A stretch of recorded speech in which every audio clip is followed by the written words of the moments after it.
गुरुदेव भगवान की जय। प्यारे कृष्ण कन्हैया लाल की जय।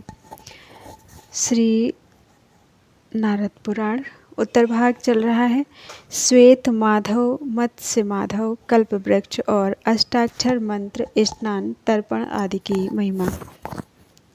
पुरोहित वसु कहते हैं, महाभागे, उस पुरुषोत्तम क्षेत्र में तीर्थों का समुदाय रूप एक दूसरा तीर्थ है जो परम पुण्यमय तथा दर्शन मात्र से पापों का नाश करने वाला है। उसका वर्णन करता हूँ, सुनो। उस तीर्थ के आराध्य हैं अनंत नामक वासुदेव। उनका भक्तिपूर्वक दर्शन और प्रणाम करके मनुष्य सब पापों से मुक्त होकर परम पद को प्राप्त होता है। जो मनुष्य श्वेत गंगा में स्नान करके श्वेत माधव तथा मत्स्य माधव का दर्शन करता है वह श्वेत द्वीप में जाता है, जो हिम के समान श्वेत वर्ण और शुद्ध हैं, जिन्होंने शंख चक्र और गदा धारण कर रखे हैं, जो समस्त शुभ लक्षणों से संयुक्त तथा विकसित कमल के समान विशाल नेत्र वाले हैं, जिनका वक्षस्थल श्रीवत्स चिन्ह से सुशोभित है, जो अत्यंत प्रसन्न एवं चार भुजाधारी हैं, जिनका वक्षस्थल वनमाला से अलंकृत है, जो माथे पर मुकुट और भुजाओं में अंगद धारण करते हैं, जिनके कंधे हृष्ट पुष्ट हैं और जो पीताम्बरधारी तथा कुंडलों से अलंकृत हैं, उन भगवान श्वेत माधव का जो लोग कुश के अग्रभाग से भी स्पर्श कर लेते हैं, वे एकाग्रचित्त विष्णु भक्त मानव दिव्यलोक में जाते हैं। जो शंख, गोदुग्ध और चंद्रमा के समान उज्ज्वल कांति वाली सर्व पापहारिणी माधव नामक प्रतिमा का दर्शन करता है तथा विकसित कमल के सदृश नेत्र वाली उस भगवान मूर्ति को एक बार भक्तिभाव से प्रणाम कर लेता है, वह संपूर्ण कामनाओं का त्याग करके विष्णु लोक में प्रतिष्ठित होता है। श्वेत माधव का दर्शन करके उनके समीप ही मत्स्य माधव का दर्शन करें। वे ही पूर्व काल में एक अर्णव के जल में मत्स्य रूप धारण करके प्रकट हुए और वेदों का उद्धार करने के लिए रसातल में स्थित थे। पहले पृथ्वी का चिंतन करके प्रतिष्ठित हुए भगवान मत्स्यावतार का चिंतन करना चाहिए। भगवान लक्ष्मीपति तरुणावस्था से युक्त मत्स्य माधव का रूप धारण करके विराज रहे हैं। जो पवित्र चित्त होकर उन्हें प्रणाम करता है वह सब प्रकार के क्लेशों से छूट जाता है और उस परम धाम को जाता है जहाँ साक्षात श्री हरि विराजमान हैं। सुबह अब मैं मार्कंडेय सरोवर एवं समुद्र में मार्जन आदि की विधि बतलाता हूँ। तुम भक्ति भाव से तन्मय होकर पुण्य एवं मुक्ति देने वाले इस पुराण प्रसंग को सुनो। मार्कंडेय सरोवर में सब समृद्ध स्नान उत्तम माना गया है। समस्त स्नान उत्तम माना गया है, किंतु चतुर्दशी को उसका विशेष महत्व है। मार्कंडेय सरोवर में सब समय स्नान उत्तम माना गया है, किंतु चतुर्दशी को उसका विशेष महात्म्य है।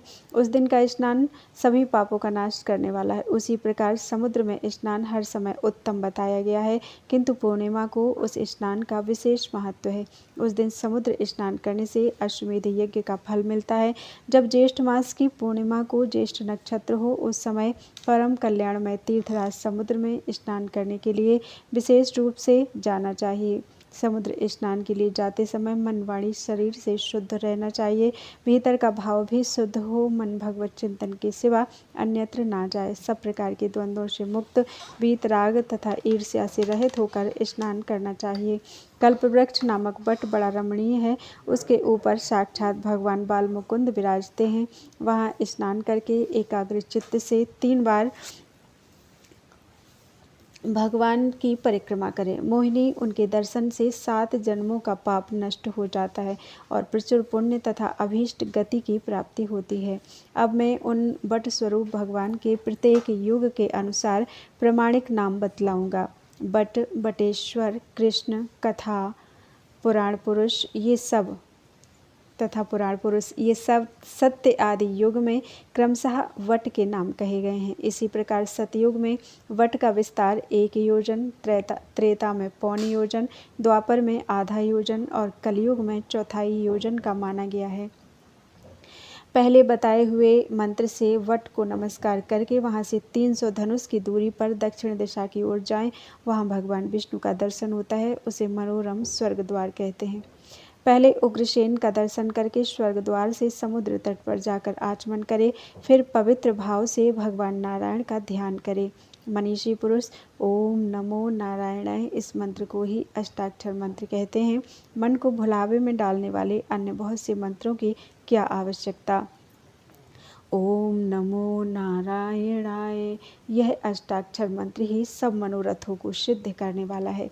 नर से प्रकट होने के कारण जल को नार कहा गया है। वह पूर्व काल में भगवान विष्णु का अयन अर्थात निवास स्थान रहा है, इसलिए उन्हें नारायण कहते हैं। समस्त वेदों का तात्पर्य भगवान नारायण में ही है। संपूर्ण द्विज भगवान नारायण की ही उपासना में तत्पर रहते हैं। ज्ञान के परम आश्रय भगवान नारायण ही हैं तथा यज्ञ कर्म भी भगवान नारायण की ही प्रीति के लिए किए जाते हैं। धर्म के परम फल भगवान नारायण ही हैं। तपस्या भगवान नारायण की ही प्राप्ति का उत्कृष्ट साधन है। दान भगवान नारायण की प्रसन्नता के लिए ही किया जाता है और व्रत के चरम लक्ष्य भी भगवान नारायण ही हैं। संपूर्ण लोग भगवान नारायण के ही उपासक हैं। देवता भगवान नारायण के ही आश्रित हैं। सत्य का चरम फल भगवान नारायण की ही प्राप्ति है तथा परम पद भी नारायण स्वरूप ही है। पृथ्वी नारायण परक है, जल नारायण परक है, अग्नि नारायण परक है और आकाश भी नारायण परक है। वायु के परम आश्रय नारायण ही हैं। मन के आराध्य देव नारायण ही हैं। अहंकार और बुद्धि दोनों नारायण स्वरूप हैं। भूत वर्तमान तथा भविष्य जो कुछ भी जीव नामक तत्व है, जो स्थूल सूक्ष्म तथा दोनों से विलक्षण है, वह सब नारायण स्वरूप है। मोहिनी मैं नारायण से बढ़कर यहाँ कुछ भी नहीं देखता। यह दृश्य अदृश्य चर अचर सब उन्हीं के द्वारा व्याप्त है। जल भगवान विष्णु का घर है और वे विष्णु ही जल के स्वामी हैं। अतः जल में सर्वदा पापहारी नारायण का स्मरण करना चाहिए। विशेषतः स्नान के समय जल में उपस्थित हो पवित्र भाव से भगवान नारायण का स्मरण एवं ध्यान करें। फिर विधिपूर्वक स्नान करना चाहिए। जिनके देवता जल हैं, ऐसे वैदिक मंत्रों से अभिषेक और मार्जन करके जल में डुबकी लगा 3 बार आघमर्षण मंत्र का जप करें। जैसे अश्वमेध यज्ञ सब पापों को दूर करने वाला है, वैसे ही आघमर्षण सूक्त सब पापों का नाश है। स्नान के पश्चात जल से आघमर्षण सूत्र सब पापों का नाशक है। स्नान के पश्चात जल से निकलकर 2 निर्मल वस्त्र धारण करें। फिर प्राणायाम आचमन एवं संधि उपासन करके ऊपर की ओर फूल और जल की अंजलि दें। सूर्योपस्थान करें। उस समय अपनी दोनों भुजाएं ऊपर की ओर उठाए रखें और सूर्य देवता संबंधी मंत्रों का पाठ करें। सबको पवित्र करने वाली गायत्री देवी का 108 बार जप करें। गायत्री के अतिरिक्त सूर्य देवता संबंधी अन्य मंत्रों का भी एकाग्र चित्त से खड़ा होकर जप करें। फिर सूर्य की प्रदक्षिणा और उन्हें नमस्कार करके पूर्वाभिमुख बैठकर स्वाध्याय करें। उसके बाद देवता और ऋषियों का तर्पण करके दिव्य मनुष्यों और पितरों को भी तर्पण करें। मंत्रवेत्ता पुरुष को चाहिए कि चित्त को एकाग्र करके तिल मिश्रित जल के द्वारा नाम गोत्रोच्चारण पूर्वक पितरों की विधिवत तृप्ति करें। श्राद्ध में और हवन काल में एक हाथ से सब वस्तुएं अर्पित करें, परंतु तर्पण में दोनों हाथों का उपयोग करना चाहिए। यही सनातन विधि है।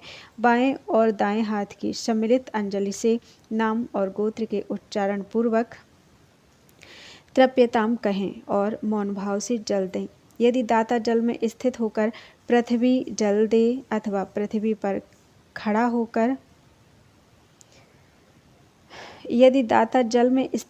पृथ्वी पर जल दे अथवा पृथ्वी पर खड़ा होकर जल में तर्पण का जल डाले तो वह जल पितरों तक नहीं पहुंचता है। जो जल पृथ्वी पर नहीं दिया जाता है वह पितरों को नहीं प्राप्त होता। ब्रह्मा जी ने पितृ प्राप्ति के लिए अक्षय स्थान के रूप में पृथ्वी ही दी। अतः पितरों की प्रीति चाहने वाले मनुष्यों को पृथ्वी पर ही जल देना चाहिए। पितर भूमि पर ही उत्पन्न हुए, भूमि पर ही रहे और भूमि में ही उनके शरीर का लय हुआ। अतः भूमि पर ही उनके लिए जल देना चाहिए। अग्रभाग सहित कुशों को बिछाकर उस पर मंत्रों द्वारा देवताओं और पितरों का आवाहन करना चाहिए। पूर्वाग्र कुशों पर देवताओं और दक्षिणाग्र कुशों पर पितरों का आवाहन करना उचित है। बोलो वृंदावन बिहारी लाल की जय।